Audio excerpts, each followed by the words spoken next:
Sejam muito bem-vindos a mais uma análise detalhada. Eu estou muito animado para receber quem nos ouve hoje, porque o nosso foco é um material que, francamente, me pegou totalmente de surpresa. Olá! Com certeza, é um prazer estar aqui de novo. E o texto de hoje é realmente intrigante, não é? Demais! Nós vamos fazer um mergulho profundo em um documento intitulado Eva não procedeu da costela de Adão.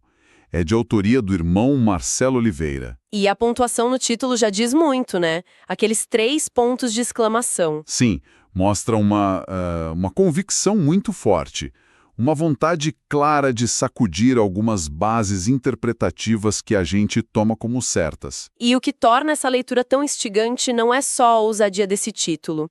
É a metodologia que o autor escolhe para sustentar o argumento dele. Ele faz um cruzamento muito incomum de disciplinas. Ele vai para todos os lados, no bom sentido. Exato. Ele começa na linguística do hebraico antigo, aí dá um salto lá para a biologia molecular e genética básica e depois aterrissa no contexto histórico dos escribas. É uma tentativa de usar ferramentas bem modernas, combinadas com aquela exegese clássica, para questionar uma das narrativas fundacionais mais famosas da nossa cultura. E a nossa missão hoje é justamente examinar como ele constrói isso. Mas antes da gente dar esse primeiro passo, tem um pilar fundamental que precisamos estabelecer com a nossa audiência. Um aviso bem rigoroso de imparcialidade. Perfeito, isso é crucial. Quando o material de base toca em textos sagrados, tradições milenares, a nossa missão aqui não é, de forma alguma, atuar como juízes. De jeito nenhum. Não estamos tomando partido, nem endossando a visão do autor, nem criticando as crenças de ninguém. É puramente atuar como guias. Vamos relatar o conteúdo, observar como o autor construiu as ideias e, explorar essa intersecção fascinante proposta pela fonte. A gente quer entender a anatomia do argumento. Como uma pessoa hoje tenta reconciliar um texto tão antigo com a ciência atual. Com as regras do jogo bem claras, vamos direto ao ponto. A narrativa tradicional, que quase todo mundo conhece, está lá em Gênesis capítulo 2, versículos 21 e 22. A história do sono pesado. Isso. O sono pesado cai sobre o primeiro homem, uma costela é retirada, a carne é fechada, e da costela a mulher é formada. Bom, vamos destrinchar isso. Vamos lá. O autor não começa batendo de frente com a biologia. Ele pede para darmos um passo atrás, indo para Gênesis 1, versículo 27, e depois o capítulo 5. Essa é uma tática de exegese muito inteligente. Em vez de focar na costela de cara, ele busca o panorama geral. Ele vai na raiz linguística. Sim, Gênesis 1:27 diz que Deus criou o homem à sua imagem, macho e fêmea os criou. E o argumento dele foca na palavra hebraica original. Aquela com a designação H120, certo? Essa mesma. A palavra é Adame. O texto propõe que tratar essa palavra só como um nome próprio, um homem individual, oculta o verdadeiro sentido. Eu estava lendo as notas lexicais que ele traz. Ele usa o Dicionário Internacional de Teologia do Antigo Testamento. O Ditate. Isso, o Ditate, entrada 25A. E a definição é bem plural. Diz que pode significar homem, mas também humanidade. É um leque enorme de significados. Pode ser um ser humano genérico, a espécie humana, o primeiro homem e, pasmem, até o nome de uma cidade no Vale do Jordão. E o dicionário aponta que humanidade é o sentido intencionado na maior parte do Antigo Testamento. O que nos obriga a reler os versículos com outra lente, né? Exatamente. Ele aplica essa definição de humanidade na sintaxe de Gênesis 5, versículos 1 e 2. O texto diz, no dia em que Deus criou o homem, macho e fêmea os criou. Tem um detalhe sintático aí. Sim, o termo no dia está no singular. É um evento único. E Deus chama o nome deles, macho e fêmea, de Adão, no dia em que foram criados. Aí que dá aquele estalo. Se Adão for traduzido como a espécie, a humanidade, o texto sugere que macho e fêmea foram criados juntos, simultaneamente. ao mesmo tempo e separadamente, não um a partir do outro. O que é fascinante aqui é como uma simples escolha de tradução muda completamente a lógica da história. O idioma original favorece uma criação plural. Agora aqui a coisa fica realmente interessante, porque ele sai dos dicionários e entra assim de cabeça na biologia moderna. Essa transição é ótima. É uma lógica quase matemática que ele levanta. Se a Eva foi formada literalmente da costela e da carne do Adão, como funciona a genética dela? Ele constrói um paradoxo biológico muito difícil de ignorar. Ele estabelece a base dos nossos cromossomos sexuais. Nós sabemos que o sistema humano é o XY. XX para características femininas e XY para características masculinas. Isso. E o cromossomo X carrega genes essenciais para a vida. O Y é bem menor. O Y funciona meio que como um interruptor, né? O material até cita um gene específico lá. O gene SRY.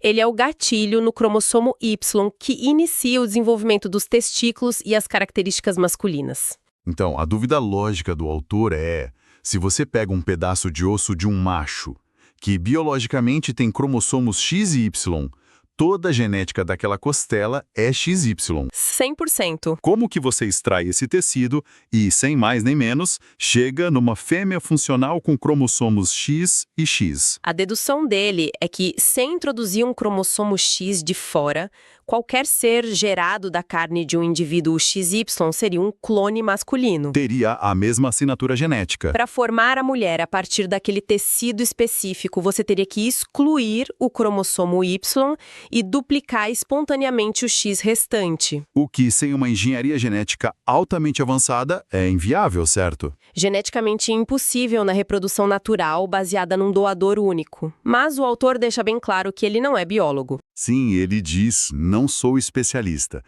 Mas ele usa a lógica básica e mostra como a natureza é vasta para provar que a realidade biológica não cabe nessa narrativa linear.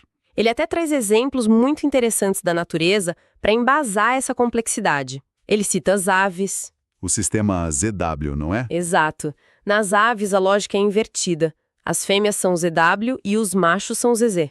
E ele não para por aí, ele fala dos répteis também. Sim, onde o sexo não é fixado por cromossomos, mas pela temperatura do ambiente onde os ovos estão incubados. E ainda tem os distúrbios de desenvolvimento humano que ele faz questão de colocar no texto. Muito bem lembrado, ele cita a síndrome de Turner, que é a monossomia do X, onde a pessoa só tem um cromossomo X, e a síndrome de Klinefelter, onde o padrão é XXY. O propósito dele, ao listar tudo isso, não é dar uma aula de medicina, mas documentar como a biologia e a determinação do sexo são incrivelmente complexas e variadas. Ele usa essa complexidade para questionar aquela simplicidade extrema do Gênesis 2. Uma costela não tem um maquinário para recombinar o DNA e virar uma fêmea do nada. Não importa a ótica científica, não se sustenta. O valor aqui não é provar a ciência usando a Bíblia ou vice-versa. É usar o conhecimento contemporâneo para testar interpretações de milhares de anos. Perfeito. Então, isso nos leva para o grande porquê. A grande questão. Porque se a linguística lá do hebraico aponta para uma criação simultânea e a genética mostra uma falha na teoria da costela, por que esses versículos existem? Como eles foram parar na página? Então, o que tudo isso significa? Como o autor resolve esse mistério textual? Aí entra o terceiro pilar do argumento dele.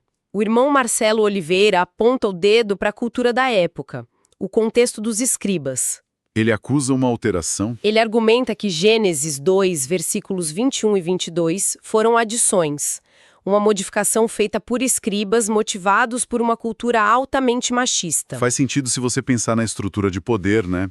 Se a mulher é um subproduto do homem, feita depois dele e a partir dele, você tem a desculpa perfeita. Uma base teológica pronta para justificar a subordinação e o patriarcado. Mas ele tem alguma evidência bíblica para sugerir que os textos eram adulterados assim? Ele tem, e é um verso fortíssimo. Ele cita o profeta Jeremias, capítulo 8, versículo 8. O que diz lá? Nesse versículo, Deus fala abertamente sobre a falsa pena dos escribas, dizendo que eles trabalham em vão para transformar a lei em mentira. Uau! É o próprio texto antigo admitindo falsificação. Exatamente. Se conectarmos isso a um cenário maior, a gente lembra que esses textos passavam por cópias manuais e edições constantes. Os escribas eram agentes da elite. Operando sob os interesses de reis e de uma sociedade patriarcal. Passava por um funil cultural. Então, o veredito do autor é muito claro. Diante dessas divergências linguísticas e biológicas, e sabendo da interferência dos escribas, ele faz uma escolha. Ele descarta a costela. Sim, ele conclui e prefere crer que o casal humano foi criado junto, no mesmo dia, de forma simultânea e independente. Resumindo tudo, é um material que nos ensina muito sobre o poder de cruzar disciplinas. Sem dúvida. Dicionários de hebraico, noções de cromossomos e o contexto histórico dos escribas. Juntar tudo isso é uma ferramenta poderosa. É o verdadeiro pensamento crítico. Em uma era onde recebemos tanta informação pronta, parar para dissecar as coisas assim é essencial. Questionar as estruturas. E, pegando o gancho nessa sua fala, isso levanta uma questão que eu acho muito provocativa para quem nos ouve. Qual? O texto argumenta que os escribas antigos moldaram as histórias da humanidade usando a lente da cultura machista deles. Eles filtraram a narrativa. Com certeza. Isso nos faz pensar, se a cultura antiga alterou como os textos foram escritos no passado, de que maneira a nossa cultura de hoje está fazendo a mesma coisa? É uma ótima pergunta. Como os nossos preconceitos modernos, as nossas crenças e pressões atuais estão filtrando o modo como a gente interpreta a ciência e a história hoje em dia? Estamos todos sujeitos aos nossos próprios filtros. Exatamente. Com essa reflexão no ar, a gente vai encerrando o mergulho profundo de hoje. Fica minha gratidão imensa à nossa audiência por embarcar nessa jornada complexa com a gente. Foi incrível. Muito obrigada a quem acompanhou. O nosso convite é para que continuem com a mente aberta, continuem curiosos e sempre questionando suas certezas. Até a próxima!